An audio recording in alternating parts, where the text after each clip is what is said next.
everybody, and welcome to today's episode of History as It Happens. I'm your host, Paige Blackdeer, and today I'm here with some guests. So if you could go around and introduce yourselves. Okay. I'm Julia Smith. I'm the infection prevention nurse for Black River Memorial Hospital. And I'm Miranda Greenwald. I'm the Director of Marketing and Community Relations at Black River Memorial Hospital and also the Public Information Officer during crisis situations. And I'm Tammy Handly, Public Health Officer and Manager for Jackson County. Perfect. Okay.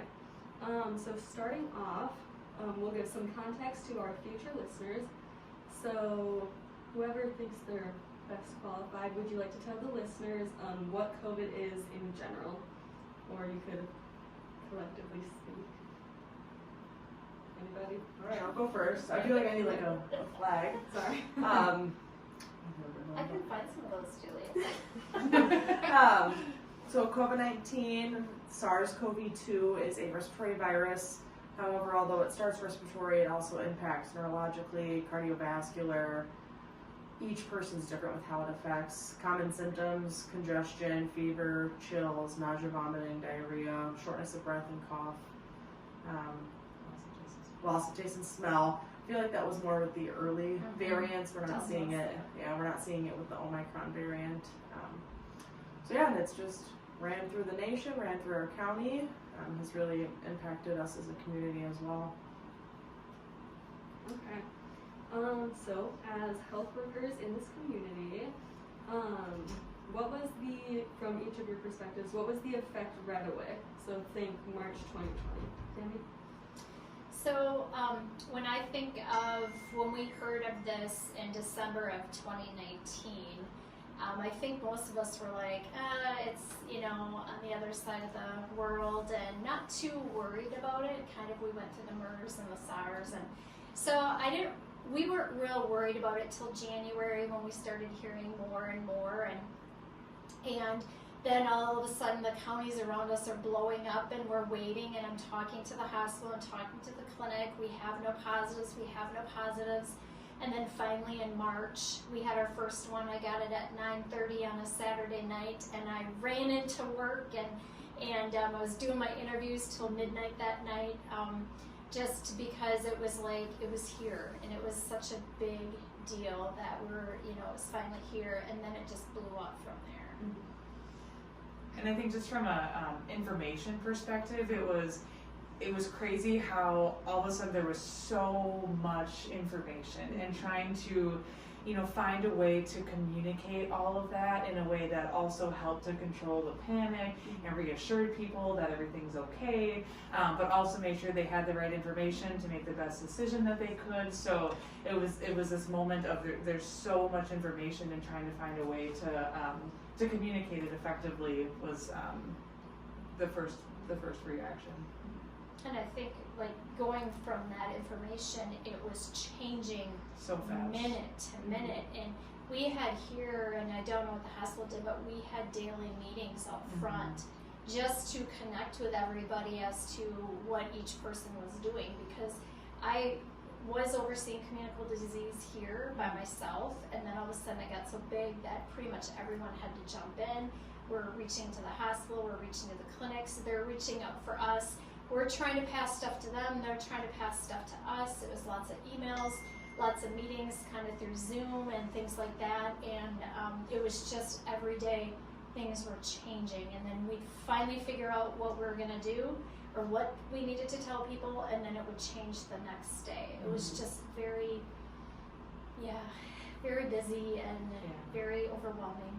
And I think similar to that, with the hospital employees being, the largest healthcare employer in Jackson County, trying to talk to them and inspire them and rally them around that, this is our time. We always take care of the community, all of us healthcare workers do, but, we really needed them to be strong and to, take ownership of their role in this pandemic, because the community was counting on all of us in order to keep everyone safe, but they were also scared too. I mean, they have families, they have, little kids at home, a lot of them that they had to take care of, and so, trying to also work with a workforce that had a huge role in the pandemic, but again, also knowing that they had their own concerns and fears too.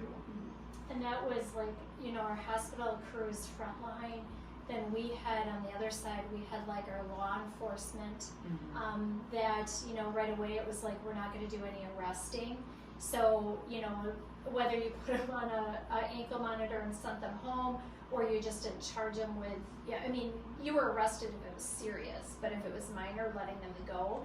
But, you know, the people, the domestics that they had to wrestle down or touch and that sort of thing, they were scared to death to go home to their families, or going into these homes where, you know, people, we did have a few COVID deaths in the home, and these officers going in, our EMS crew, all of that, they were scared. And we actually had to set up some, our trail house here, we had to set up some cots and that sort of thing. So if we had an exposed officer or EMS, they weren't comfortable going home. So we would, you know, house them there while they, you know, did their quarantine. And I remember right away, I mean, as we were meeting daily from the hospital standpoint too, our incident command team, and it was like, we were thinking about all the milestones that we were going to hit. You know, first we were going to have the first positive in the county, then we were going to have our first staff member positive, then we were going to have our first death, and trying to really wrap our head around how this was going to evolve was really, it was frightening. I mean, and to be very honest, and so trying to work through what we would do at each of those stages, knowing it was going to hit really close to home, was a lot to think through. Julia? So March of 2020, I actually was not in Wisconsin yet. I was still in Nebraska. So I was actually a college instructor for nursing, and I did home care hospice on the side. So when it first hit, all the schools went virtual, I'm sure, as you know. Yeah. So to try to teach ICU level care and teach people how to use a ventilator on Zoom is quite ridiculous. It was very challenging, and then going in the nursing homes, full PPE, you wore that respirator all day to where your face broke down from it. So that was my perspective, and then I did not come here until July of 2020. Okay. And then how was it when you got here? I just dove right in. I think by then things weren't changing daily, so I missed that struggle that you guys felt where things were changing daily. By the time July came, things still were changing, but not as often, and we were able to figure that all out. Okay. The next question is, do we have a record in the county for like the number of cases that we had in a day? Is that something you Yeah, we had, our first one was in March, and I want to say last fall is when we really hit our highest. It was like 180 something in a day. So, and then, you know, we kind of sustained that for a couple weeks, and then we come down, and then we just went up again now, over the winter months again. Do you know what's at now? Ballpark? What we have now? Yeah. Probably 30 to 40 a day. Last week 30 to 40. This week we're probably down to maybe 20 to 25. And there's a few reasons for that, but I think that's a question later. So the next one is, we kind of covered it, but how is COVID right now in the world, in the county, and in each of your professions? So Julia, maybe you can start. So I can't speak for the world, but I know some of the southern states have finally had relief, and they've definitely peaked by now. I noticed our peak last week. Last week we did over, almost 200 that week total, and this week we barely broke 50. So we definitely, for some reason, peaked last week. I'm not going to complain about it, but we definitely peaked. So we'll see what that ends up being like. I think what we noticed was in 2020 there was way more hospitalizations, but in 2021 people are staying longer. So in 2020, we would have 50 admissions in 1 month, but they were out of the hospital within 3 or 4 days. Now we're having 25 admissions a month, but they're here for weeks. They're just sicker. So I'm just noticing that this second round is sicker, and they're staying in the hospital much longer. I think just the challenge in my world in communications is, the dialogue of encouraging people to take care of themselves and the social distance and wear their mask. We've gotten to a point where people are sick of hearing it and they're sick of wanting to comply with it, but we're still at a point where we need people to do that. And so trying to find new and different ways to communicate that same message, knowing that people are sick of hearing it. So that's the challenge now, and just trying to keep people engaged and keep that message front and center without burning people out of it either, because when you burn people out of the same message, they tend to do the opposite of what you want them to do. So that's just the challenge now, just trying to keep up the endurance of making sure we have our communications be relevant but impactful too. And for us, we noticed our numbers. DHS, the Department of Health Services for Wisconsin, did predict that this week we would probably peak and start going down. And I agree, it was probably last week where we peaked and started going down. The other thing though is that there is a nationwide shortage on our antigen tests, which are the tests that you do, they're the rapids, so you can find out the same day, and we have a nationwide shortage on those. So our schools aren't testing those. I mean, they still have accelerated labs coming in and doing the testing each day at different times and stuff at the schools, but it's the PCRs that have to be sent out, and it takes a couple of days for results. So we're not seeing a lot of rapids right now. So maybe when those schools get those again, possibly. Worldwide, I mean, numbers tend to go down, and then all of a sudden, we get a new variant and things like that. And the vaccines too, we haven't talked much about that, but we have 3 vaccines in this country, 2 that we use routinely, and other countries have different ones. So, be cautious when you read UK and Australia and all that sort of thing, because a lot of those countries, or even the third world countries that haven't received vaccine yet, those numbers, can be much higher and things like that, but they just don't have the same stuff that we have here. Going back to what you said about the antigen test, I have a funny little story. Probably not actually that funny, but I work at Walmart and I do the online grocery pickup, so I get people's groceries for them and then put it in the cars. And a couple of weeks ago, I think like 2 weeks ago, it was the most people trying to buy COVID tests that I had seen. I would go out on my little pig walk and it'd be like, this person wants 6 boxes and there are 2 in a box. And I was like, oh man. And then you get a little bit nervous because they're coming to get like their groceries and you have to hand it to them and talk to them. But I just thought that was interesting because I didn't even know they were selling them yet, and then they showed up at Walmart, and then we started to have to lock them in the nicotine cabinet so that people couldn't just get them off the shelves. And we had our own supply in the back because there was just, like you said, a shortage, so we had to keep them on lockdown. And that's where we get in that panic mode that we saw, with the toilet paper and the wipes, and it comes on national news and there's no rapid test. So what do we automatically do is call Walmart, or I mean, we had people here in the building too saying, hey, Walmart has tests, do you want any? And no, that's okay, I'm good. But I mean, it creates that panic when you hear that stuff on the news. I think we saw a lot of that in the beginning. I think it's been a theme throughout the whole COVID thing, but I think at the beginning, like you said about the toilet paper, it was definitely bad. The other thing I was going to say, Julia talked about from when this started to this year with hospitalizations.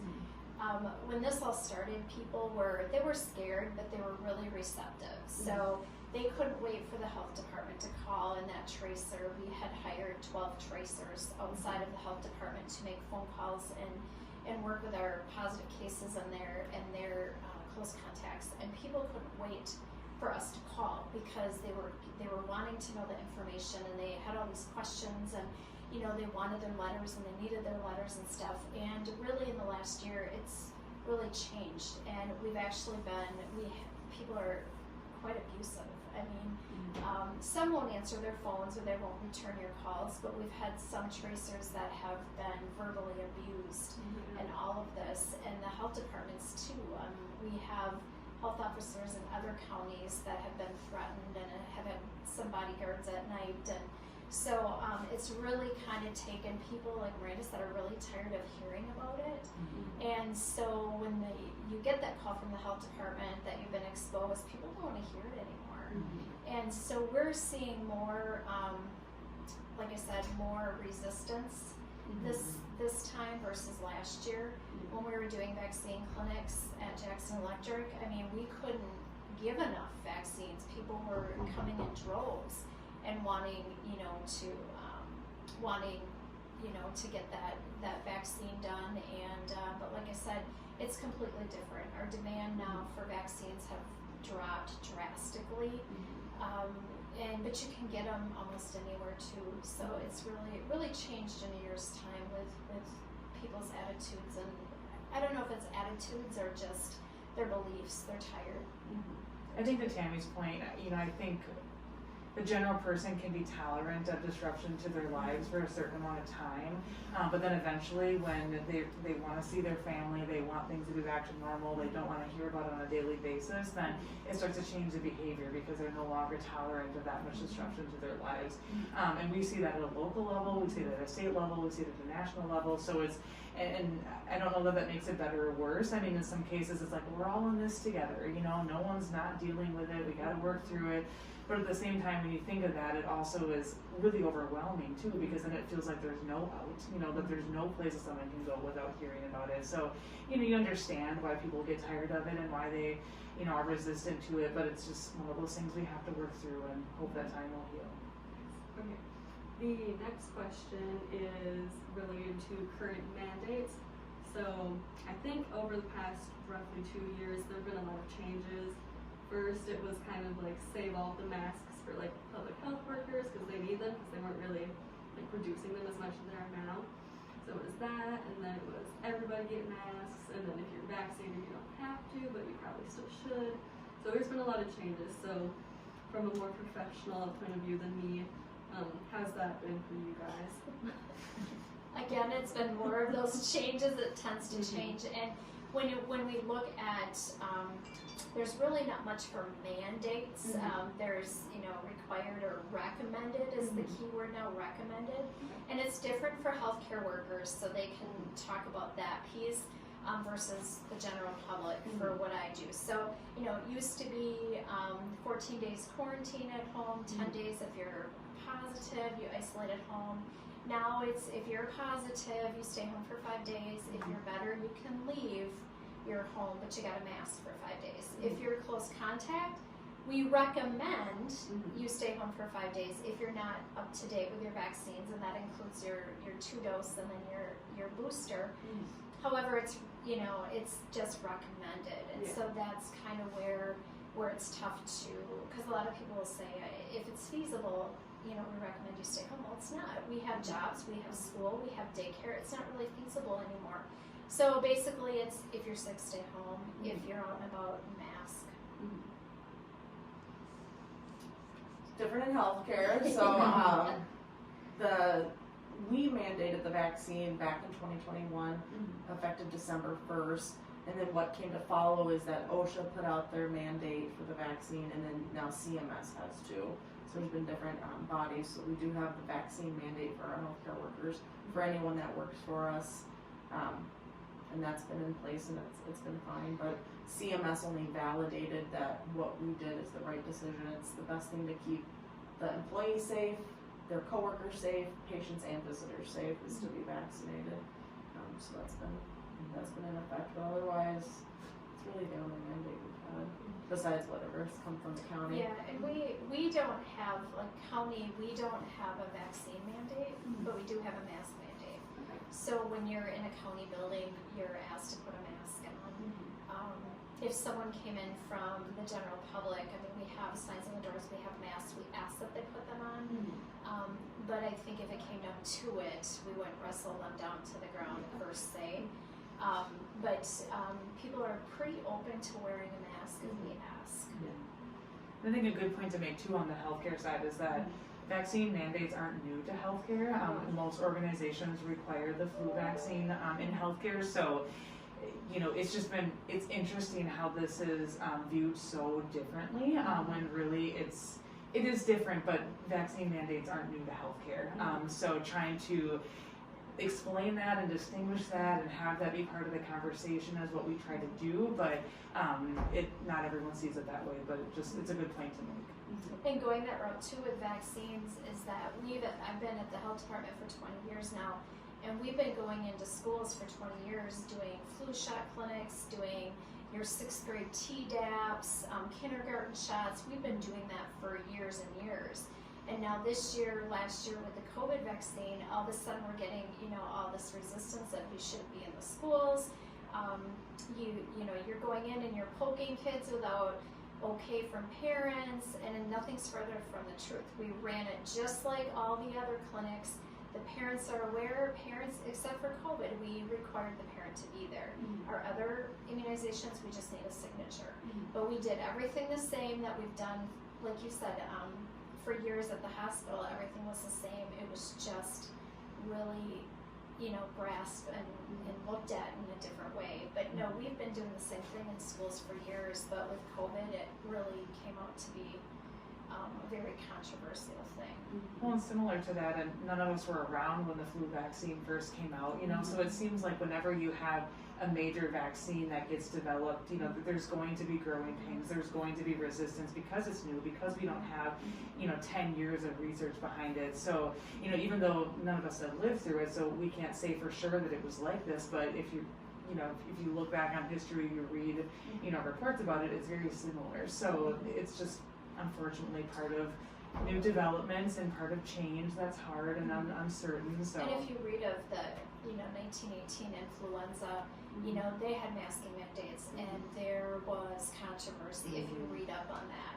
I think the only one, there was some controversial, but I think so many people saw the devastation of polio that there wasn't so much. I mean, people were lining up to get that vaccine, and I think the same here, and I've heard that kind of from the hundreds of people I've talked to. If there was more severe, side effects or long-term things, which we are going to start seeing, we're starting to see some long-term effects from COVID, but I think if we saw more or harsher consequences right away, we would see more vaccination rates. So a lot of people think it's just a cold or a flu or influenza, and that, so I think if people were sicker or we had more deaths, even though the deaths are extremely high, there might have been a different, like polio, might have seen something different.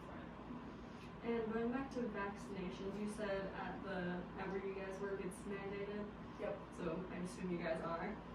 What about you, Tammy? Yes. You are? Yep, and boosted. That's good. And talking about vaccinations, is we did it was a year ago now. It was actually, our very first one was a year ago yesterday at Jackson Electric, and we had 8 inches of snow, and we still had it. But what we had organized it with Jackson Electric, where we had the cars line up and come into their big shop, and we had 9 teams, and the teams consisted of Jackson County Public Health, Black River Memorial, Crohn Clinic. Ho-Chunk was doing their own, but then we had our EMS first responders. They were on board. They were doing all the monitoring outside the building. Jackalette crews were the ones that were out front directing traffic. We had law enforcement, because you hear all these horror stories on the news, and so we had our own law enforcement, and so it was really a community effort, and we did hundreds and hundreds in those 9 weeks that we did it. We had hundreds, and it really pulled the community together, and anyone that went through that we had raving reviews on that. It was very well organized, and like I said, it really pulled our community partners together. I know that, I think it was when they lowered the age to 16. I think that's when I got it. I got it like right away, because at the time I was working at Cinco over on Main Street, so I wanted to be safe. So I think I got it pretty much right when they lowered it, and then just the other week I got my booster. So we're trying to do the right thing. And then back to the current times, are the cases lowering or rising? I think we all know the answer, but for the future viewers.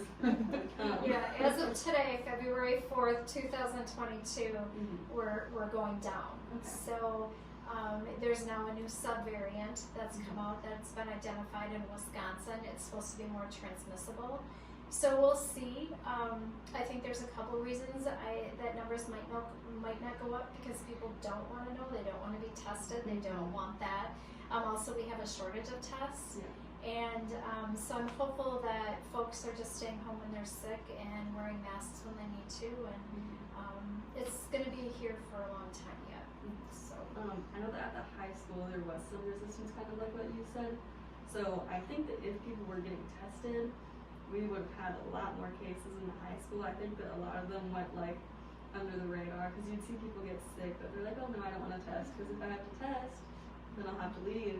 So kind of not the best choice for like the greater good, but I see where they're coming from with that, because it is hard to like leave school and all. And I think too, Paige, right now, and you guys will say the same thing, we were worried going into the fall, winter, because this is where we see our streps and bronchitis and our influenzas and our colds and all those viruses that go.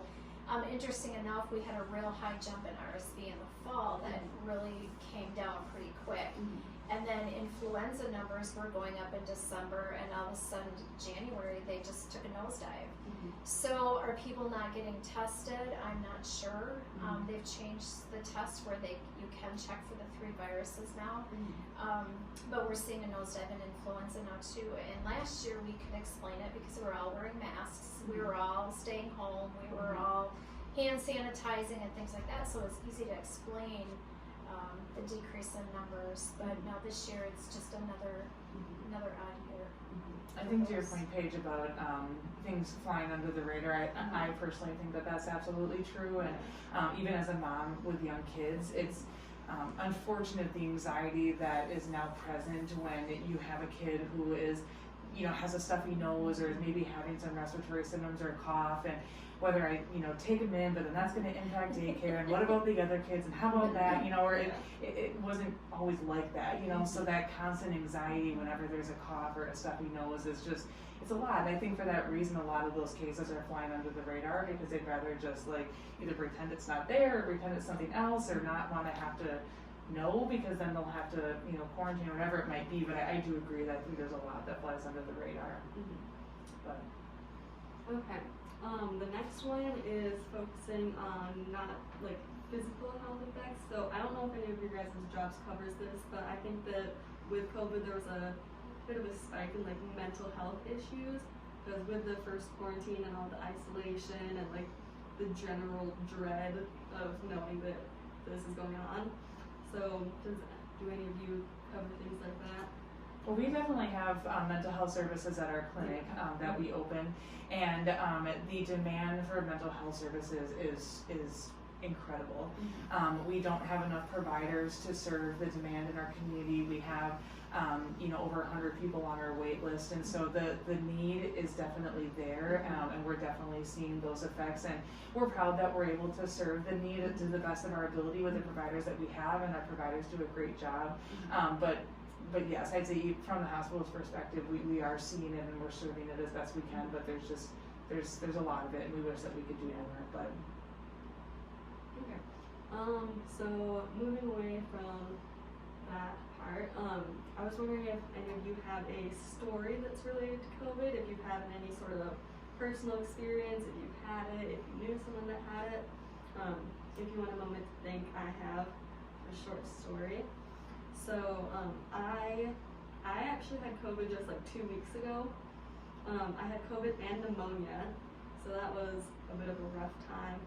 But I thought it was funny because I feel like I made it pretty far before getting it. Like, I was kind of proud of myself. I was like, I'm built different, like I'm not gonna get it. And then boom, I got COVID. And I just thought it was funny because the August, I believe, of 2020, pretty much my whole family had COVID, and like we're all in the same house. I thought it was so cool because I didn't get it when they got it, and then months later, here I am. I had COVID and pneumonia. So that's my thing. Anybody else got a little experience? I'd say, I think we all know people that have had COVID, and I, knock on wood, have escaped it myself, and but I'm just waiting because I've already told my husband we're gonna get this, so you can't be mad at the kids. Because our kids are outside, but they come in, they come visit us every once in a while. But I think so. I haven't you know, I had a family member pass, but I mean, we have had 40 deaths in Jackson County. And I have never had, in the 20 years I've been here, 40 people die of a communicable disease in 2 years. And so I think of some of the first ones that I traced, and one was a family friend, and talking with her, her husband had passed, and talking with her and not being able to go see him. You know, at the beginning, they were very strict on if someone was in the hospital with COVID and dying, you couldn't see them. And this was happened to be Gunderson. I think they really loosened it up a little bit, I think, if they're passing or dying. So I think that very first one that we lost, I cried. Because it's like, did I do enough?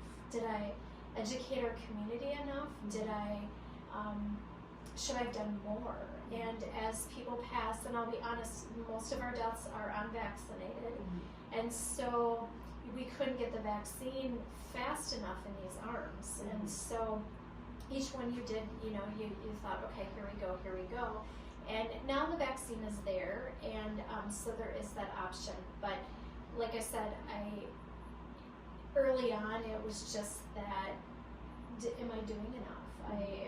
Am I, you know, and just questioning as people are dying, and there are community members. There are community members, and so people say, I don't know anyone that has died or anything. Well, anyone that lives in Jackson County has had 4 members die, 40 in 2 years. So, and when we look at those numbers, we don't just guess if they passed from COVID, because sometimes you'll hear stories of, oh, they're, you know, the COVID has to be on their death certificate. So we don't count them until we get that death certificate. And if COVID pneumonia is a biggie, and if COVID's on the death certificate, then we count it. I have a story. I'm going to try not to cry, so bear with me. So when I started at the hospital in March of 2020, the day after COVID, the day before COVID came to town, so it was my second day, I had gotten pregnant with twins in July of that year. And I remember in December of 2020, my stepson had gotten COVID and was exposed to him, so we quarantined. And I had had congestion symptoms my whole entire pregnancy. And so I didn't get any new or worsening symptoms from being exposed to him. So didn't go get tested because, you know, I didn't have anything new or worsening. But I remember asking Julia, like the month before I delivered, how common it was that you can test positive up to 3 months after you've had it, because I'd heard that, but I was so worried about delivering and testing positive. And she's like, oh, you know, I've seen it happen, okay, you know, trying to hold my breath. So I went into my 35-week appointment, and I was told at that appointment that they needed to be delivered that day because my baby bee had stopped growing, and so wasn't prepared, but they had to give me a COVID test because I was getting admitted. And I got up to the floor, and my COVID test came back positive. And I had no symptoms. I was totally asymptomatic, and I was scared to death. And I said, well, what does that mean? And the nurses said, nothing. It just means that we've got to wear some extra stuff, you know, but you don't worry about anything. And I remember they were standing outside the doorway, and one of them said, someone's got to tell her. And so they come back in the room, and they said, because I was only 35 weeks along, my girls had to automatically be admitted to the NICU. And so because I had tested positive, I wasn't going to be able to go and see them for 10 days after I delivered. And so they did the C-section, and I'm in the operating room, and they brought, you know, the girls up in my face, and, you know, got to see them for a few seconds. And finally the nurse said, okay, Miranda, we have to take them. They have to go eat. We've got to get them hooked up to the monitors. And so I watched them wheel them out of the room, and I didn't think I'd see them for 10 days. And I told the nurses how I had been exposed back in December, but didn't have any symptoms. And so then there was one pediatrician who worked through the night, worked with Rochester, trying to figure out anything they possibly could to get me back with my girls. And so finally they had said, well, if she takes the antibody test and the antibodies come back positive, then we can assume that it was an old infection, that, you know, if you have antibodies, your body's had enough time to develop those after you were actually positive and infectious. So my antibody test came back positive, but in the meantime, the nurses had cut out a heart and put my girls' footprints on there with a note that said, you know, we love you, Mom, we're thinking about you, we're doing great. And so then after my antibody test came back positive, then they lifted all my restrictions and I got to go see my girls.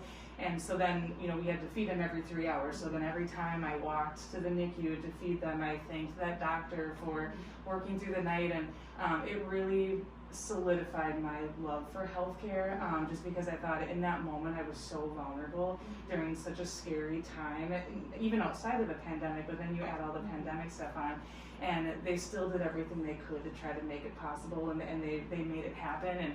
And so I think about that even in our job now at the hospital, that it's like if we just have to think of what's best for the patient, and we have to try to do everything we can to make that work. And I think that's something that we really do a great job at the hospital. And being an independent community hospital, we can take the time to do what's best for that. And not that other people don't, but it's a great place to be because we have that luxury of being able to do that. So yeah, it's impacted me a lot, but I thank that doctor every day that I had that time with my girls. But yeah, it's a scary time. But I'm happy it turned out well. Me too. Thank you. Julia?